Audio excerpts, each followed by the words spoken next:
Resistência à insulina, um quadro muito comum associado à obesidade ou até mesmo em indivíduos falsos magros, aqueles que estão dentro do peso corporal, mas suas funções metabólicas não estão muito boas, às vezes por uma alimentação não tão legal, por não fazer muitas atividades físicas, tá um corpo meio desordenado. A gente obviamente tem níveis de resistência à insulina, então aqueles que estão mais na casa do sobrepeso são mais resistentes do que os falsos magros, talvez. Mas bom, como é que funciona tudo isso? Bom, é muito comum as pessoas falarem da resistência à insulina, mas não entender como ela funciona. E para isso, nós precisamos primeiramente o que, Sub-Zero? Primeiro, nós precisamos entender como funciona a insulina para entender ao que se refere o estado de resistência à insulina. A insulina é com certeza um dos hormônios mais importantes do nosso corpo. Ela é liberada pelo pâncreas quando temos uma subida na nossa glicemia, após uma refeição rica, principalmente em carboidratos. Pensa na insulina como uma chave. Quando a glicose sobe no sangue, a insulina é liberada e vai até as células do músculo, da gordura e abre essas portas. Como ela se liga a receptores específicos, os receptores IRS, falei que não ia falar o nome técnico, mas tô nem aí, os receptores IRS, que desencadeiam uma cascata de sinalização dentro da célula muscular, dentro da célula dos adipócitos, e chama lá interno, lá na célula dentro dela, tem uma proteína transportadora chamada GLUT4. A GLUT4, quando recebe esse sinal da insulina, ela é translocada para a parede e abre uma porta. Então a insulina é como uma chave que abre portas. Para quem? Para a glicose entrar e ser armazenada ou utilizada como fonte de energia. No músculo, armazenada como glicogênio. No tecido adiposo, ela passa por um processo ali para se tornar um triglicerídeo, certo? Não vamos entrar em detalhes. E por esse motivo, às vezes, as pessoas associam a insulina como uma vilã no nosso organismo, pois ela é um hormônio também considerado lipogênico, mas tudo depende do contexto. Num contexto de restrição calórica, essa ação lipogênica da insulina é insuficiente para trazer o armazenamento de gordura, porque você está em restrição calórica, você está comendo menos do que está gastando. Então não veja a insulina como um hormônio herói ou um hormônio vilão. É um hormônio que tem suas funções específicas. Então até aqui tudo certo, entendemos como se dá o bom funcionamento da insulina, não é mesmo, Sub-Zero? Agora o estado de resistência. Ao que se refere? Com o tempo, especialmente num ambiente de superávit calórico crônico, o tecido adiposo aumenta demais. Os adipócitos, as células de gordura, crescem, mas chegam a um ponto que não conseguem mais expandir direito. Falta oxigênio dentro desse tecido, o que gera inflamação. Então essa hipóxia no tecido adiposo gera uma inflamação local, que vai atrair células do sistema imune. Essas células de defesa, que cercam os adipócitos doentes, e o próprio tecido passam a liberar substâncias inflamatórias, que interferem diretamente na sinalização da insulina. É como se o receptor da insulina ficasse surdo ao chamado. E o que acontece a partir desse momento? Você está menos sensível à insulina. Menos proteínas transportadoras vão para a parede celular e permitem a passagem da glicose. Então, o corpo manda mais insulina para compensar isso. Então, se uma insulina antes, vamos pensar de uma forma bem resumida, uma insulina antes abria 10 portas GLUT4, agora uma insulina nesse ambiente inflamatório abre 4, 5, e a gente precisa de mais insulina, 3, 4 insulina para abrir as mesmas 10 portas. E é isso que se refere ao estado de resistência. Você não é mais tão sensível assim à ação do hormônio. Então o que temos na prática? O hormônio está presente, mas não funciona direito. O corpo precisa liberar cada vez mais para conseguir o mesmo efeito. E isso traz uma sequência de eventos. O músculo deixa de captar a glicose direito, então a gente tem um armazenamento ineficiente do glicogênio. O fígado continua produzindo glicose mesmo sem necessidade pela gliconeogênese. E o tecido adiposo, temos então a liberação dos ácidos graxos livres na corrente sanguínea. E isso é problemático. Essa combinação gera um cenário perigoso. Açúcar alto, gordura alta e inflamação constante. É o terreno perfeito para um diabetes tipo 2, uma doença cardiovascular, hipertensão e por aí vai. Bom, mas pelo que deu a entender aqui, esse estado de resistência à insulina, ele não é definitivo. não é apenas um fator genético que contribui, porque sim, fatores genéticos podem contribuir o quão mais sensível você é ou não é à insulina. Mas aí a gente já vai estar entrando numa questão do alto desempenho, entende? Aqui a gente está falando de um estado totalmente desordenado, muito orientado pelo seu ambiente. O ambiente obesogênico, que vai te colocar num superávit calórico crônico, com ganho de peso, excesso de açúcar refinado, de gorduras, de alimentos hiperpalatáveis no geral. Entretanto, quando você começa a melhorar esse cenário, reduzindo a gordura visceral, entrando em restrição calórica, fazendo atividade física, consequentemente o seu sono vai melhorar e essa resistência à insulina vai diminuir e os seus problemas vão começar a se resolver. Mas claro, não é assim tão simples e agora a gente vai tratar dessas estratégias, tiozão. Fala aí comigo, Sub-Zero, fala aí comigo, como é que faz para ficar com esse braço? Então, para começar essa parte 2, a gente já começa declarando o seguinte: nós não vamos culpar os carboidratos, eles não são os vilões definitivos. O alvo é reduzir o excesso calórico, qualificar a matriz alimentar, então melhorar a qualidade da sua dieta e organizar o contexto das refeições. Enquanto, com certeza, você vai colocar uma atividade física ali, um exercício físico intenso. Tem que ser intenso, pai. Não tem outra. Não tem outra escolha. Primeiro passo, déficit calórico. O tamanho do déficit vai ser dependendo do seu contexto específico. Se você está mais na casa do obeso, o seu déficit calórico vai ter que ser um pouco maior, perfeito? Na casa aí das 600 calorias para mais.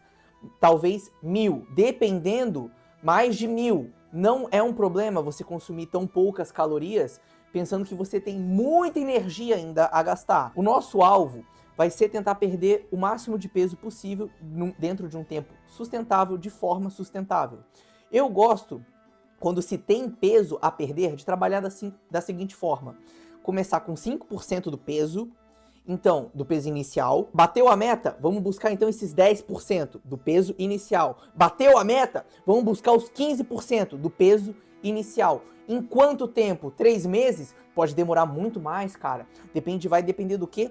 Da sua adesão, da sua genética, da estrutura do plano alimentar, da estratégia específica.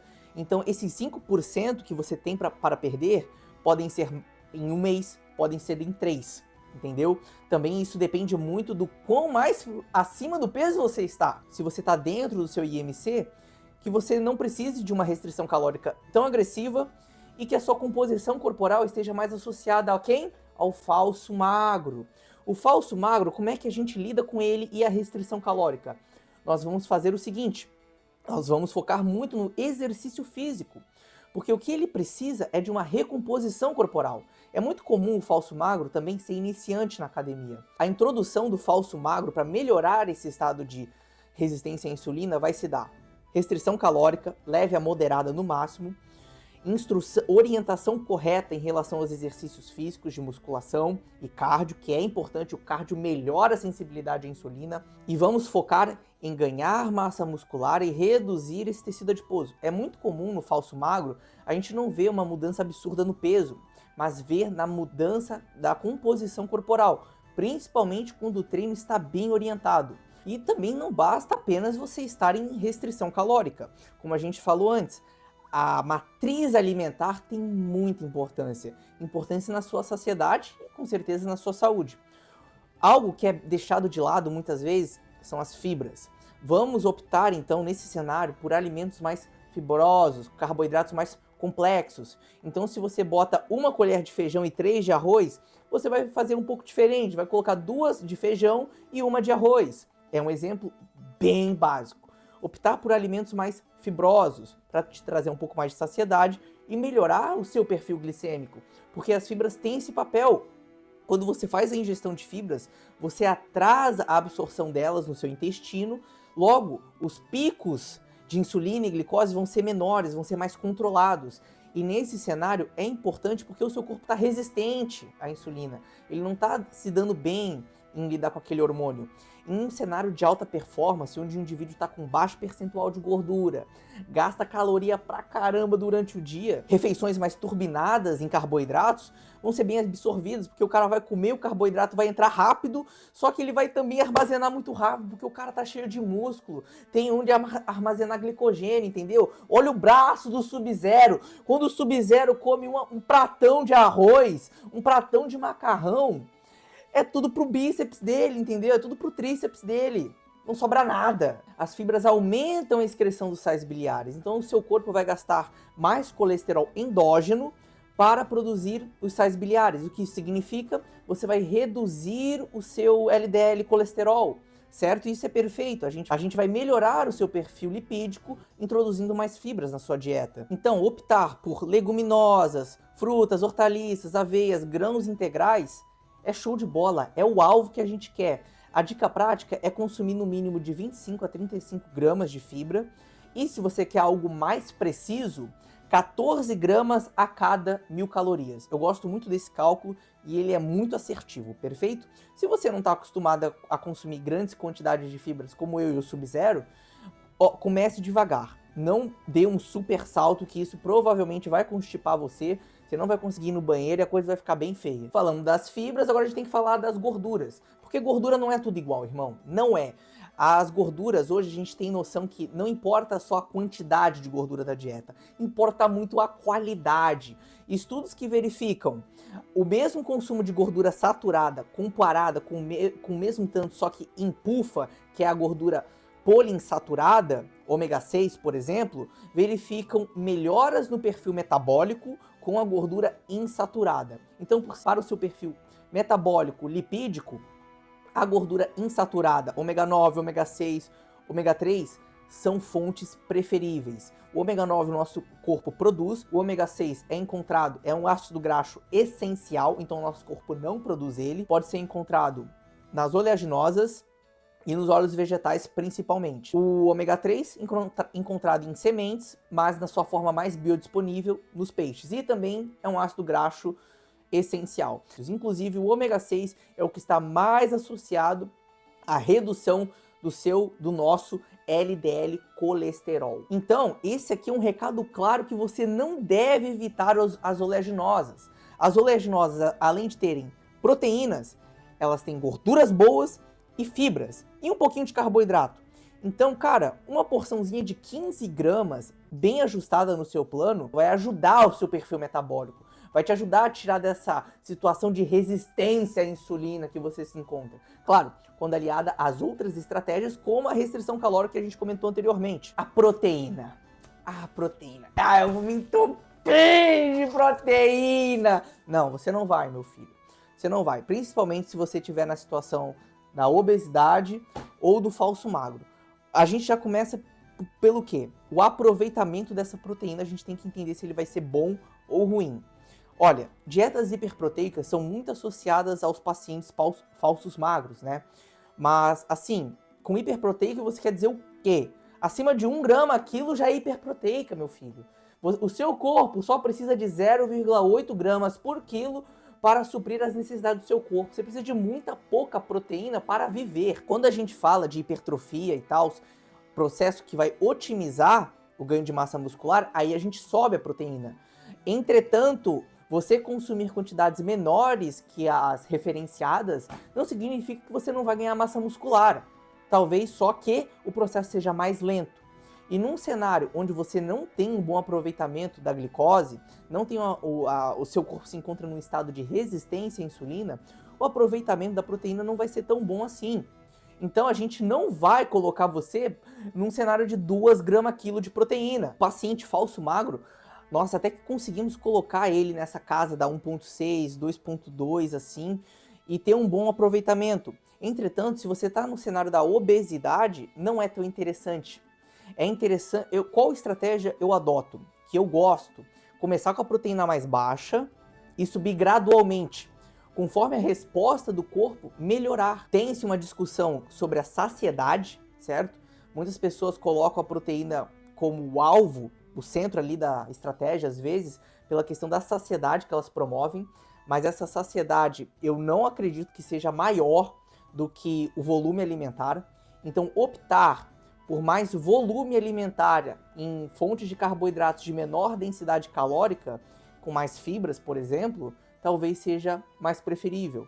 Alguns estudos que observaram protocolos de perda de peso com a proteína normo e hiper verificaram que, apesar da perda de peso semelhante, a melhora da sensibilidade à insulina foi apenas no grupo normo.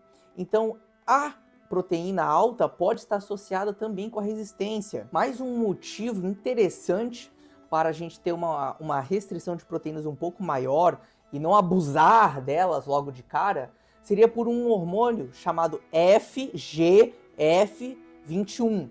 Esse hormônio, ele sobe quando a gente tem restrição proteica, certo? Quando a gente está ali atuando na casa do 0,8 grama por quilo, ele tende a aumentar. E o que esse hormônio faz? Ele aumenta nossa taxa basal, nosso gasto energético basal, cara. A nossa produção de calor interna. E isso é bom, isso é importante para promover um maior gasto total de energia. Então, um estudo que eu verifiquei, ele percebeu um aumento grande o suficiente no gasto energético basal para ter que aumentar as calorias da dieta para manter a pessoa sobre normo calórica. Isso é muito interessante e quebra esses paradigmas, esses vieses, essas condutas engessadas de se trabalhar apenas com proteína alta. Proteína é importante, proteína sim, tem seu valor, tem a sua participação, mas talvez tenha um timing melhor para usar. Nesse processo onde você não está com grandes quantidades de massa muscular e está num ambiente inflamatório, será que compensa? Será que não compensa mais melhorar esse cenário do seu corpo e então subir essa proteína? Agora, talvez a minha estratégia favorita, a que eu adotei para mim, para o meu estilo de vida e gostei bastante, é alinhar a sua alimentação com os ritmos circadianos.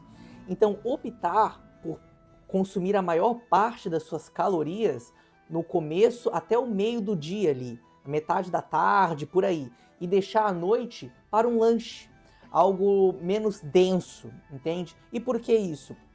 Porque a nossa sensibilidade à insulina tende a estar de acordo com os ritmos circadianos. Então você vai ter uma melhor sensibilidade à insulina nos períodos da manhã. O café da manhã, então, é uma refeição que eu amo colocar comida. Eu amo ter um café da manhã ali de rei, sabe? Uma janta bacana, um almoço bacana, um café da tarde da hora e uma janta tranquila, uma janta de boa. Às vezes um repeteco do almoço, às vezes um repeteco do almoço. Mas geralmente é mais ou menos assim, 60% das minhas calorias já foram consumidas antes de eu consumir essa janta, perfeito? E a minha última refeição também não é tão tarde assim, é por volta das 6 horas. Isso é importante, isso é interessante. Você fazer a sua última refeição 2 a 3 horas antes de deitar, perfeito? Faz esse cálculo, se você come e vai dormir, às vezes a sua noite não é tão boa. Às vezes você pode até me falar que ela é, mas já que você já está tão acostumado com uma noite ruim, que você não sabe diferenciar uma noite ruim de uma noite boa. Então faça esse teste. Então comece gradualmente aumentando esse distanciamento do horário de dormir para a sua última refeição. Comece com meia hora e vá acrescentando de meia em meia hora até bater 2 horas e ver que talvez você se sinta até melhor para dormir. Vai dormir de estômago vazio, é maravilhoso. Talvez no começo você sinta fome, mas cara, é normal, porque você estava acostumado a sempre comer naquele horário. O seu corpo, ele vai direcionar a sua fome de acordo com a sua rotina. Se você come sempre meio-dia, você está destinado, é comum você ter fome nesse horário. Não espere menos que isso. O corpo se adapta, é isso que eu quero dizer. Então, vai passar alguns dias, você já vai estar adaptado a esse novo horário e não vai estar sentindo fome nesse horário que você vai deitar e dormir. Então, essas foram as estratégias de como tratar a resistência à insulina. Claro, algo simples, algo não tão individualizado, porque eu não te conheço. Não tem como eu pegar uma dieta e prescrever aqui, porque o tanto de calorias que vai ter nessa dieta não vai ser o tanto que você precisa. Talvez uma ideia de vídeo, né, Sub-Zero? É uma dieta qualitativa. Uma sugestão de cardápio de 4 refeições ao dia nesses moldes aqui que nós conversamos agora. Foram essas as estratégias. Espero que você tenha gostado do vídeo e que você consiga aplicar pelo menos uma delas e colher alguns dos benefícios que elas vão te proporcionar. Apenas não esqueça de garantir que seu treino tá pesado e que você deixou o botãozinho do like. Não é mesmo, Sub-Zero?